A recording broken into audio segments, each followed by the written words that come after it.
Hi, thanks for checking out our video on x911 Mobile Response by ATCi. The x911 Mobile Response web app is a secure login for first responders and PSAPs that want to utilize GIS mapping and messaging for routing in the field. We built this web app so that we can use it across multiple platforms, whether it's Windows laptop in response vehicles, or an iPad, or Android tablet, or iPhone, etc.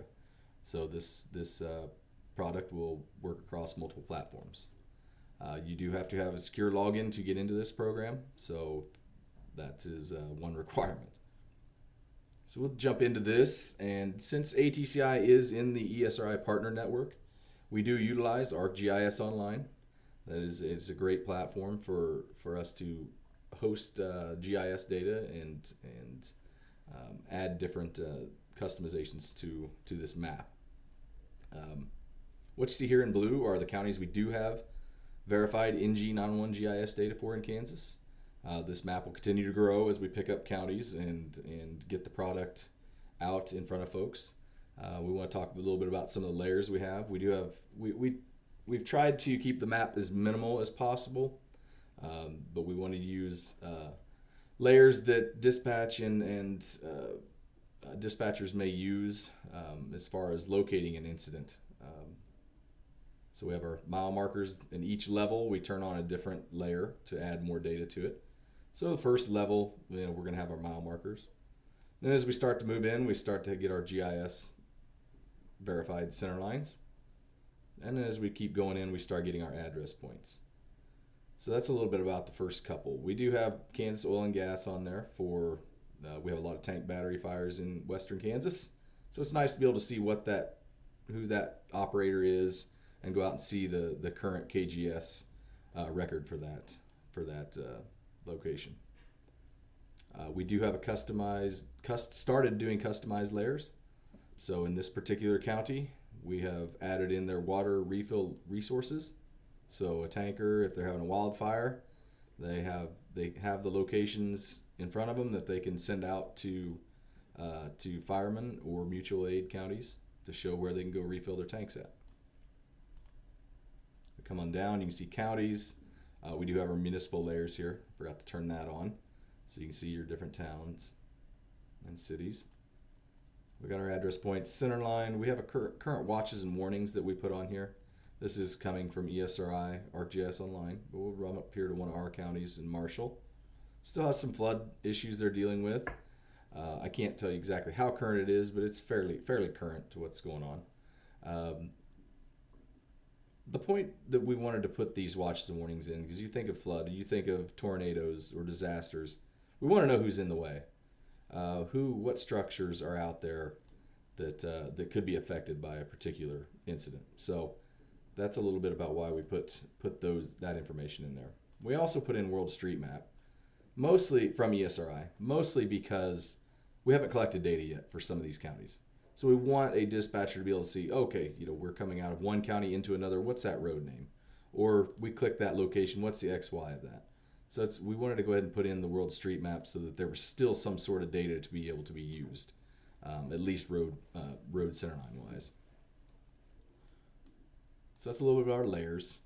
We also have a couple tools on here. I know I've talked to a couple that have wanted to know how many acres is out during a wildfire. So you can come in here and get your different acres or square miles or however you would like to do a measurement.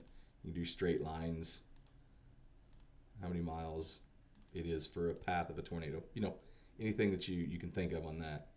We can print maps. So you can come in here and print a PDF for locations and any address and mark it up and send it out to your responders through email or however you want to deliver that. So we have the ability to print. We do have our location. So find my location on this map. If you're out in the field with your tablet and you need to mark a location for your responders to get to or anything like that, you can turn that on. It will follow you. You can plot your pin and it will populate the XY so you can send that out. So for us, and of course we have our basic zoom in, zoom out. So for us, we're going to talk about how quickly and easily we can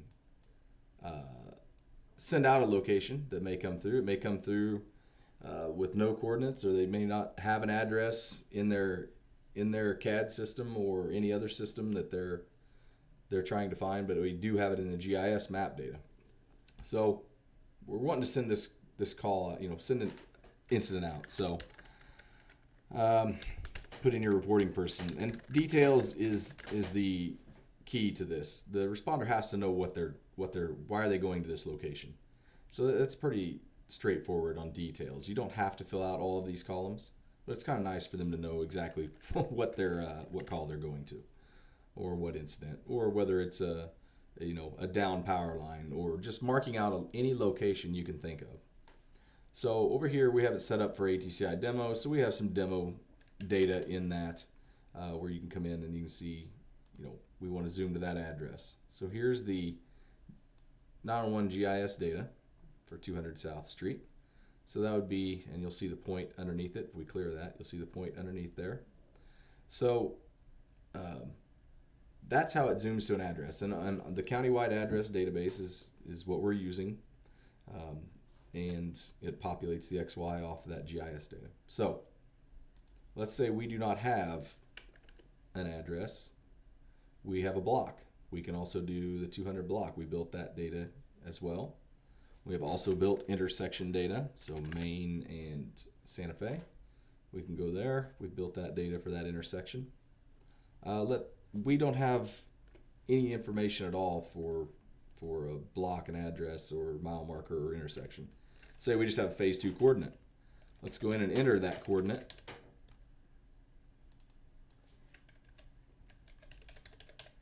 Display that, and that's where that location is at, and what road here's the road it's near. We'll be able to put the details in, and let's say we want to send it out to our SO and to our EMS folks. So we'll submit that, and it says success, and then you hit new incident and you're ready to go for the next one. As I stated, this can be used out in the field, so it doesn't have to be just inside the PSEP. We want all responders to have a way to communicate map locations with each other. When it comes to those locations, as I stated, you can use your address. We have GIS data built in here. You can point and click. You can enter the location however you feel you can get the best information over to your responders. What that text message comes through, I'll just give you a quick example. The text message comes through. Obviously, you're going to see your type, your address, anything that we filled in those columns. And then at the bottom of that text message, you'll have a hyperlink for a routing app. Now, in our routing apps, we utilize Here We Go, which is a Nokia company. We can also utilize Google Maps. We are not using their reverse geocoding systems. Since we have an XY for this data, we're going from the XY of the phone to the XY of that location. So we are not using reverse geocoding because we do not want to have any issues with road data being incorrect and we have a route that's 20 miles off. A lot of you, I don't have to explain it, a lot of you know exactly what I'm talking about. So that's an example of what our SMS looks like. Mutual aid. Let's say that ATCi needs to come in and we get a call for mutual aid to Lane County. We want to go over and search their data. So we're now into their GIS database. And we need to go there. And we need to send that to our responders. Like, hey, you need to go help them. Here's the address location. If we had a wildfire that needed to be, you needed mutual aid, Lane County would let you know. Lane County could either put your county on here as a mutual aid responder, or they could let their people know at dispatch to tell their neighboring county, hey, here's the location you need to be. You can put that location in, send it out to your fire units, and they'll know exactly where they need to go. This list is fully customizable. It's right now just for demo purposes, but we can put your Homeland Security region in there. We can put your task force regions in there. We can put your highway patrol in there, any state agency, anyone that you feel could benefit from a map location through SMS, we can add them to this system. So that is fully customizable. we want to make sure everyone knows this system really does run on GIS. It's really based on GIS. We know that Kansas is progressive and has a lot of GIS already done. Everything is in great shape. Some counties and states may not be. We can still collect like Oklahoma here, we can still collect your GIS data, but we can't guarantee it to be 100% like we do in Kansas.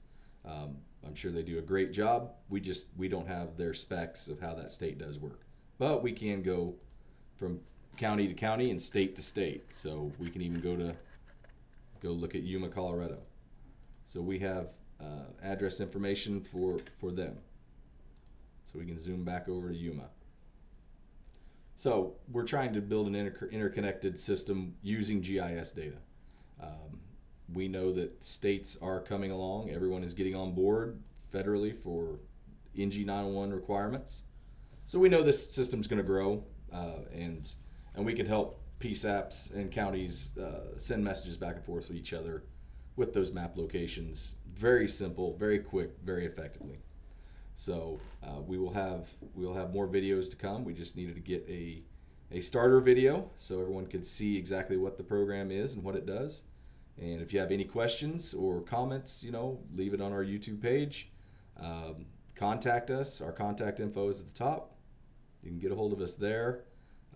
We look forward to growing this product, and we appreciate your time. Thank you.